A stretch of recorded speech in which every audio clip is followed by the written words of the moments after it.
Welcome to the After Spin. Additional comments from our panelists just available on our website. We want to ask them, what do you wish you'd have said during last week's show, but didn't get a chance to? Chris Fitzsimon, we'll start with you. One of the people in North Carolina that has to be unhappiest with what happened at the Board of Governors this past week is Governor Pat McCrory. Not because he might have been upset with Tom Ross being fired. I don't know whether he was or not, but McCrory had been planning for weeks to go to the Board of Governors and make a big pitch about his venture capital investment fund. He told all the media about it. TV stations were streaming the meeting so the governor would get credit for this big, bold proposal for economic development. Meanwhile, the day before, they'd already decided to fire Tom Ross.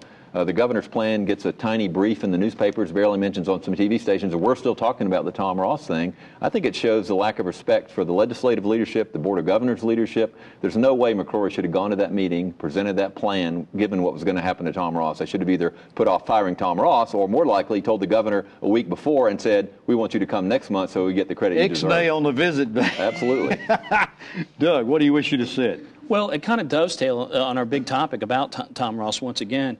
I think we're all in concerns here. It was not handled very well at all, and it's just amazing when you follow the legislature and you know the amount of debate that's put into appointing Board of Governors. We knew that this was coming and a possible change for, let's just say, Republican leadership to allow this to be handled so haphazardly and someone with very little media experience to go out there and hold a press conference like that.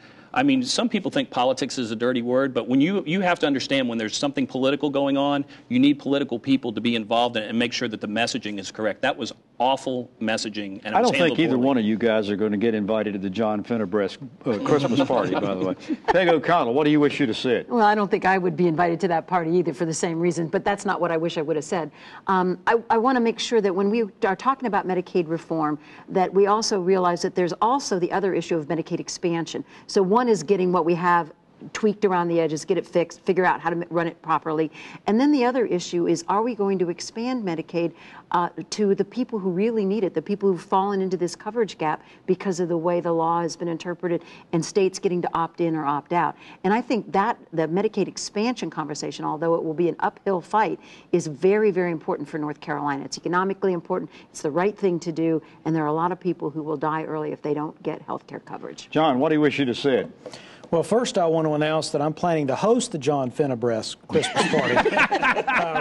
But secondly, I was intrigued by something Doug said about Eric Holder's comments about asset forfeiture and how it will affect local cities, particularly police officers and law enforcement. My answer to that is good. That has been an egregious abuse of power for decades. Under no circumstances should someone who was arrested but never convicted have assets seized and sold by the government. It was an outrageous behavior. People of both parties did it. I'm very glad that there's one thing I agree with Eric Holder about. Oh, well, good. Well, thanks for watching the After Spin. We'll have more video all during the week on ncspin.com.